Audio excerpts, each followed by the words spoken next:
Gundam Reincarnation capítulo 136. Preparativos para a caça. 5. É muito difícil encontrá-lo, talvez porque você seja famoso. Falou um homem. Enquanto voltava para a fortaleza, o sol se pôs lentamente e o céu ficou escarlate. Sob a bandeira dos Lionheart, que estava pendurada no alto, uma sombra surgiu abruptamente sob uma muralha. Eugênie silenciosamente olhou para a sombra. Um homem saiu dela com um sorriso tranquilo no rosto. Hector Lionheart, disse Eugênie. Hector se aproximou lentamente de Eugênie, estendendo o braço para um aperto de mão. Espero não ter sido rude com o filho da família principal. Não achei grosseiro. Eugênie não deixou Hector no vácuo. Enquanto apertavam as mãos brevemente, Hector sorriu.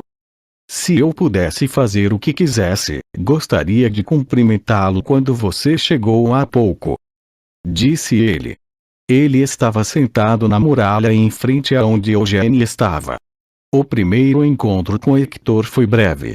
Eles encontraram o olhar um do outro, sorriram e acinaram. Isso foi tudo. Não queria bancar o presunçoso entre os jovens, só porque sou alguns anos mais velho que você. Além disso, apenas as pessoas que participaram da mesma cerimônia de continuação da linhagem sanguínea foram cumprimentá-lo antes, certo? Teria sido muito estranho se eu estivesse lá. Imagino que você tenha interesse em mim, certo? Todo mundo tem. Eles soltaram as mãos um do outro. Durante esse breve contato, porém, Eugênie pôde descobrir muitas coisas sobre Hector. Ele é forte às mãos de um artista marcial, suas mãos atarracadas, seus calos e a espessura de suas articulações, dizem muito sobre o artista marcial. Dependendo do tipo de arma que um artista marcial usava, suas mãos acabavam assumindo uma certa forma. Parece que somos um pouco parecidos. Falou Hector, sorrindo. Eugênie também concordou com ele. As mãos dele pareciam as de um espadachim, mas também pareciam as de um lanceiro. Em outras palavras, suas mãos se assemelhavam às de Eugênie. Parece que ele usa todas as armas que consegue. Também parece ser um habilidoso lutador corpo a corpo. Seu controle de mana perfeitamente refinado despertou especialmente o interesse de Eugênie. As pessoas diziam que Hector tinha sido o gênio mais notável das famílias colaterais, e não parecia que eles estavam exagerando. Se Eugênie não tivesse aparecido, Hector ainda teria sido considerado o gênio mais notável das linhagens colaterais. É porque nós dois somos chamados de gênios? Esse é um dos motivos. Hector riu enquanto acenava com a cabeça. Assim como eu disse, qualquer um estaria interessado em você. As pessoas estarão interessadas em você, mesmo que não sejam membros do clã Lionheart. E se forem, mais uma razão para se interessarem por você. O que você quer dizer com interesse é, Sir Hector? HMM. Refiro-me ao desejo de vencer e também à velha curiosidade. E a inveja? Eugênie lançou a pergunta. Embora ele perguntasse isso abertamente para avaliar a reação de Hector e ver o que ele estava planejando em sua cabeça, Hector olhou para ele com os olhos arregalados. Por que eu ficaria com inveja? Hector perguntou em choque. Você também foi chamado de gênio e ganhou o primeiro lugar na cerimônia de continuação da linhagem sanguínea. Ah, certo. Eu percorri um caminho semelhante ao seu, mas não fui adotado pela família principal como você. Hector assentiu depois de entender tardiamente o que Eugênie quis dizer. Eu ter inveja disso. Acho que pode ser visto dessa forma. Peço desculpas pela minha pergunta grosseira. Eugênie curvou-se para Hector depois de dar um passo para trás. Quando o fez, Hector pareceu bastante perplexo. Não se desculpe. Entendo perfeitamente sua situação. Bem, é constrangedor dizer isso pessoalmente, mas muitas outras pessoas também tinham inveja de mim, assim como têm inveja de você. Era inevitável. Quando uma pessoa era chamada de gênio, outras pessoas ficavam com inveja dela de uma forma ou de outra. Não posso culpá-lo por pensar assim e ficar em guarda contra mim. Mas eu realmente não estou com inveja de você. Na verdade, estou admirado por você. Admirado? Sim, você é uma pessoa muito legal. Embora eu tenha dito que você e eu éramos parecidos, somos incomparáveis, para ser honesto. Quando participei da cerimônia de continuação da linhagem sanguínea, os principais membros da família não participaram. Mas e você? Você competiu não com um, mas com 3 filhos da casa principal, e ainda assim venceu. Os olhos de Hector brilharam. Eu não teria conseguido fazer o que você fez, conseguir o que você conquistou desde que foi adotado. É por isso que estou admirado por você. Enfim, vamos caminhar. Não tenho coisas suficientes para falar que exigissem que eu sentasse em algum lugar e conversasse enquanto tomava uma bebida. Além disso, estamos na mesma fortaleza, então vamos andar pelo mesmo caminho, não é? Qualquer assunto pode virar uma conversa. Não tenho certeza. Acho que querer forçar uma conversa piora o relacionamento. Ou quer dizer que você tem um monte de coisas para conversar comigo? Não tem mais nada para falar comigo, Sr. Hector. Não. Você não estava me esperando. Acho que fiz o suficiente esperando. Uma conversa não é essencial para explicar o quanto estou interessado em você. Sem motivo algum, vim até aqui para esperar por você, e estamos voltando juntos. Enquanto falo naturalmente sobre pequenas coisas, sem forçar uma conversa. Hector não disse nada por um tempo, então de repente caiu na gargalhada. Minha nossa! Eu mesmo disse isso, mas é muito constrangedor. Você não está tendo nenhuma ideia errada, está? Já estou acostumado. Respondeu Eugênie, pensando em Balzac Ludbet, o mestre da Torre Negra. Se você está tão interessado em mim, por que não tentamos lutar um pouco? Não, vou recusar. Não sou o tipo de pessoa que se oferece para ser humilhada. Acho que você é muito duro consigo mesmo. Ah!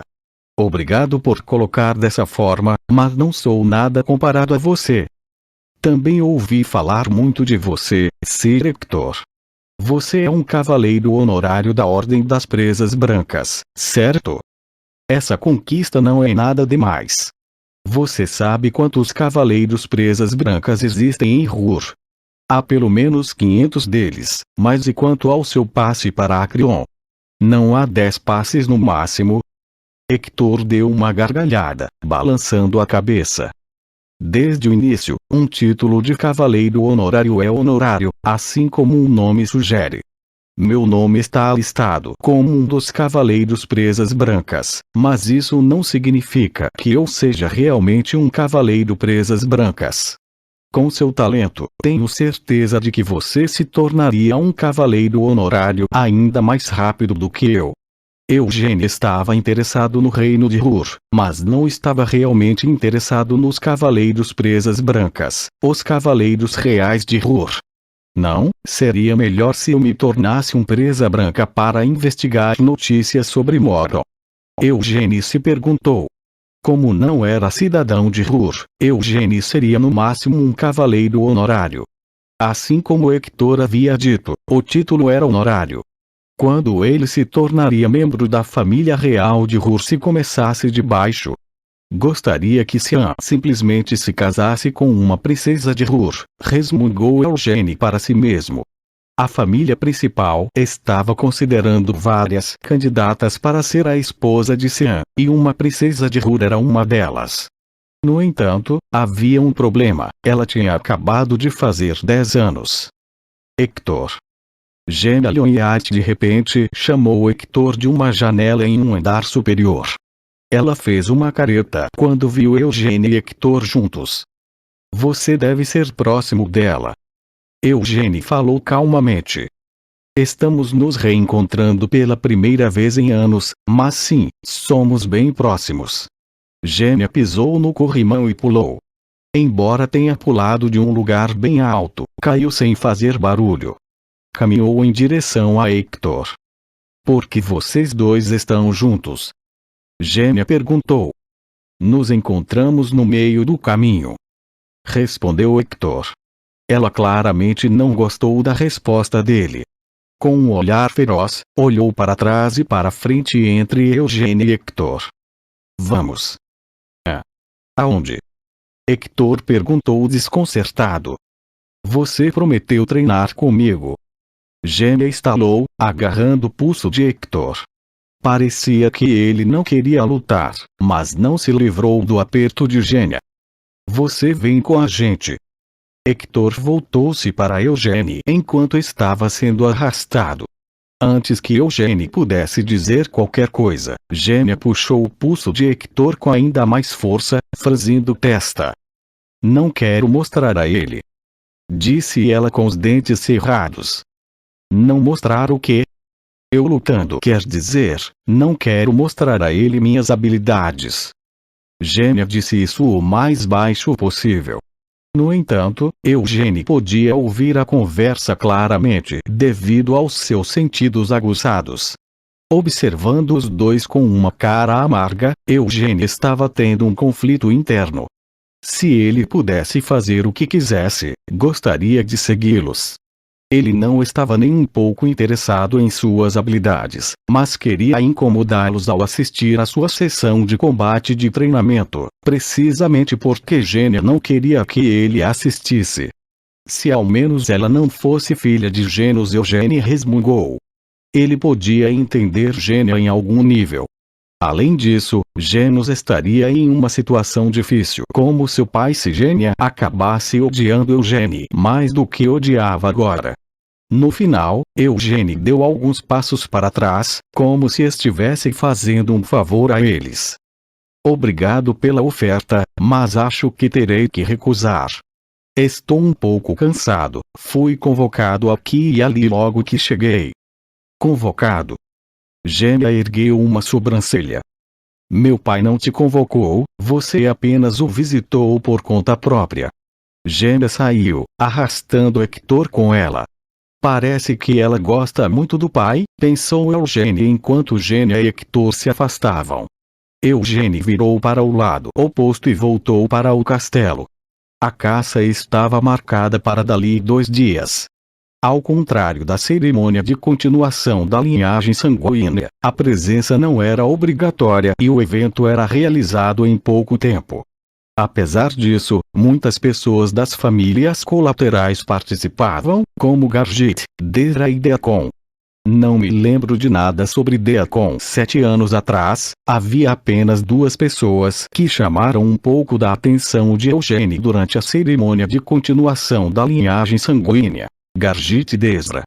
Além deles, também havia várias pessoas das famílias colaterais, mas eram um bando de perdedores que não valia a pena lembrar. Se eu tiver que lembrar, me lembro de um maldito gordão. Seu nome era Ansem ou algo assim. A Deacon tinha 11 anos na época. Embora fosse incomparável com Gargit e Desra, Eugênia tinha ouvido falar que Deacon havia conseguido uma façanha bastante brilhante. Com flechas cravadas no corpo, ele avançou sem desistir. Porém, foi engolido por um lodo e acabou sendo resgatado no final. Ele ainda é melhor do que os outros perdedores, Eugênia pensou enquanto olhava para Deacon, que acabara de encontrar no meio do corredor. Deacon não causou muita impressão mesmo depois de 7 anos. Seu corpo havia crescido bastante, mas ainda tinha o rosto de um garoto de 18 anos. Olá, Deacon disse gaguejando suas saudações e passou por Eugênia como se estivesse fugindo. Eugênia continuou andando, mas podia sentir Deacon observando por trás.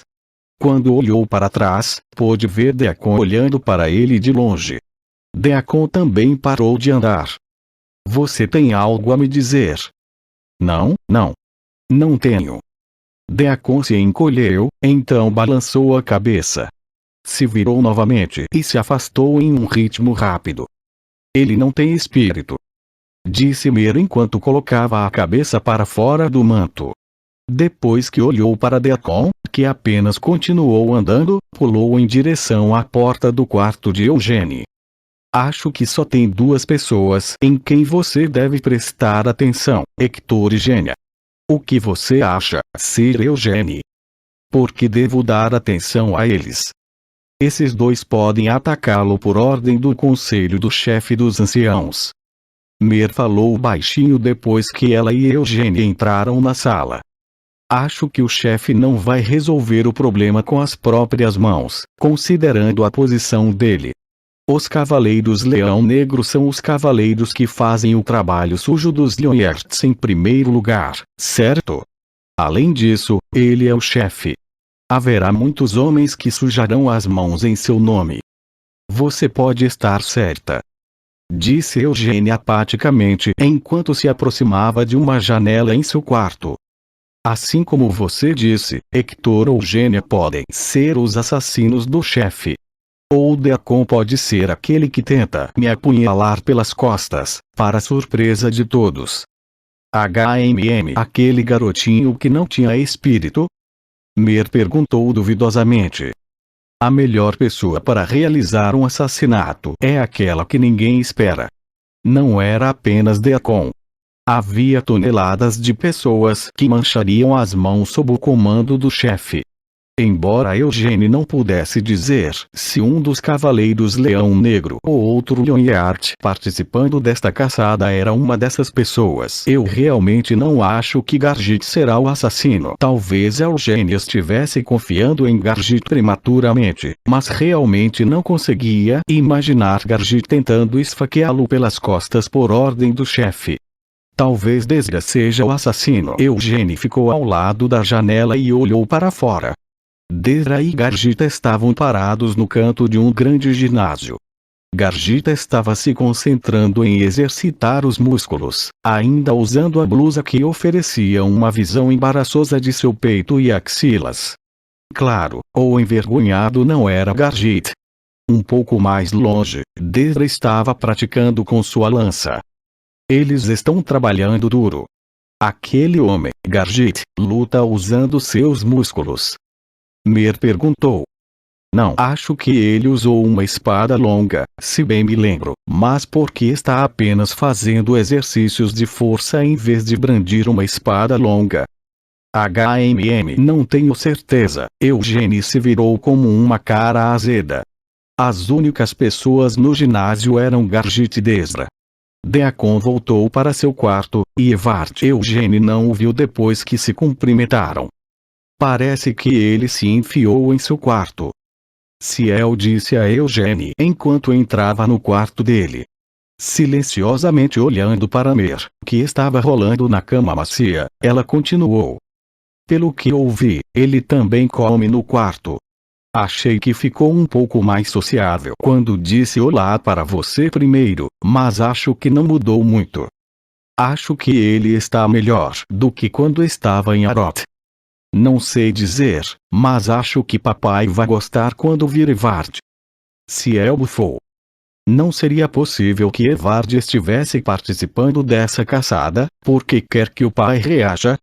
Não, talvez seja isso que a senhora Theonis deseja. Seria estranho ela dizer que quer voltar para a casa principal agora, então está revelando sutilmente seu desejo de voltar, mostrando o quanto Evard mudou. Mas o patriarca não pôde vir a esta caçada. Sim, você tem razão.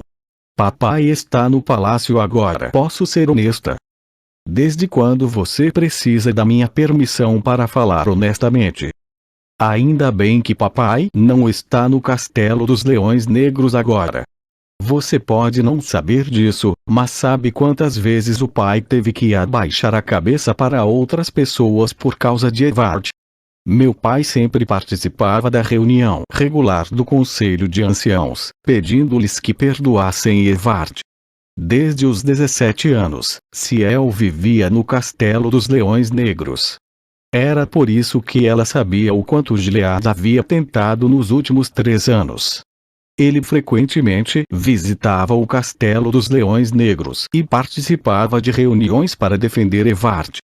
Originalmente, Evard deveria ter sido deserdado, Ser deserdado é um fato, considerando como ele tentou aprender magia negra, apesar de ser o primogênito da família principal. A única razão pela qual Evard não foi deserdado, foi porque o pai implorou e suplicou para impedir que isso acontecesse, dizendo que não poderia abandonar seu primeiro filho. Era por isso que Ciel odiava Evard. Foi ele quem colocou o pai em tal situação, mas a senhora Theonis culpou o pai em vez disso, certo? É tão absurdo que nem tem graça. O que o pai fez de errado? É culpa dele que Evard seja um covarde. Ciel perguntou furiosamente. Ele não é totalmente inocente. Respondeu Eugênie. Ciel fez uma careta para Eugênie. Quer dizer, é verdade que o patriarca ficava muito longe da casa principal quando vocês eram crianças. Você está certo, mas Cian e eu não nos tornamos idiotas como Evard. Mamãe nos criou bem. A única razão pela qual Evard se tornou um tolo é que a senhora Theonis o criou errado. Para ser sincero, não acho que você e Cian teriam se tornado os adultos maduros que são hoje se eu não tivesse vindo morar na casa principal. Fale por Cian, não por mim. Tudo bem, de qualquer forma, não posso tolerar isso.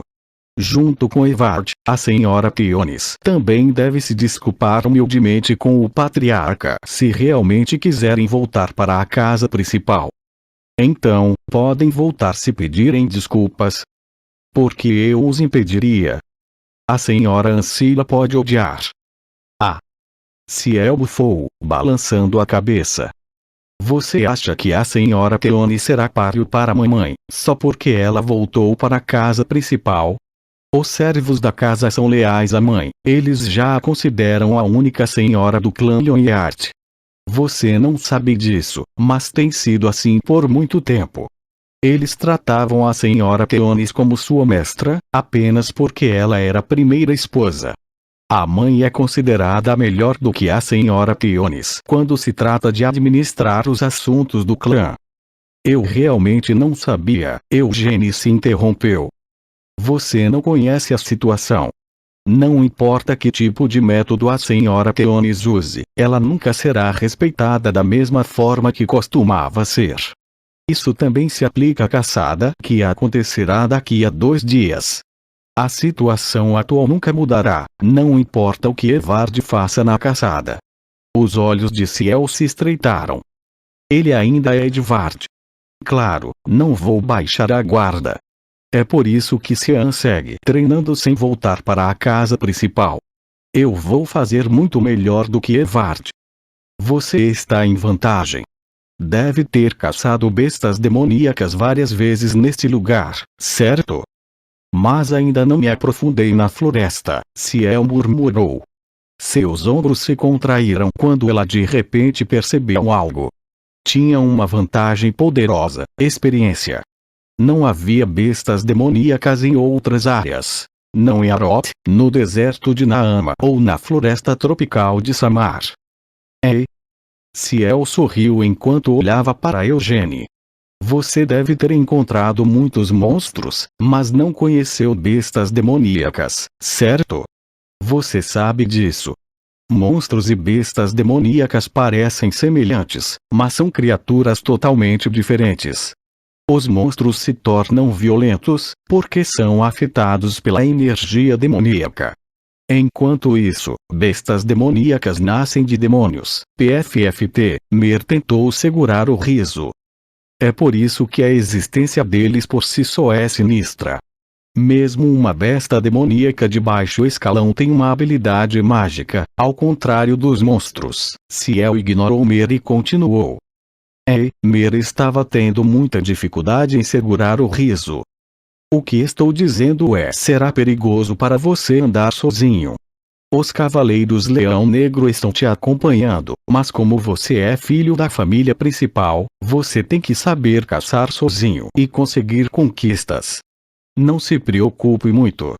Ao contrário de você, sua irmã aqui tem muita experiência em caçar bestas demoníacas, então se ficarmos juntos... Mer finalmente caiu na gargalhada.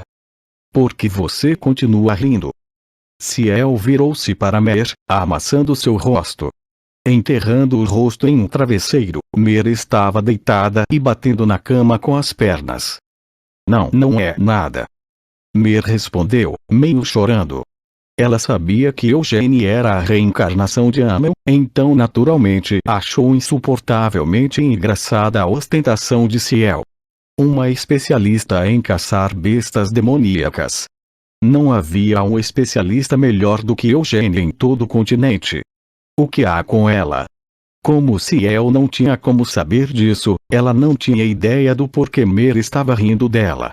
Embora não estivesse sendo óbvio como Mer, Eugênie estava desesperadamente segurando o riso. O que há com você também? Ciel gritou depois de ver as bochechas irritantemente contraídas de Eugênie. Não, nada. Sim, você é fofa, muito fofa. Sim, eu estou contando com você, Ciel. Não sei muito quando se trata de bestas demoníacas. Vou confiar em você, que sabe sobre bestas demoníacas. Melhor que eu, porque você está rindo. Ciel podia sentir que estava sendo ridicularizada, e não tinha ideia do porquê.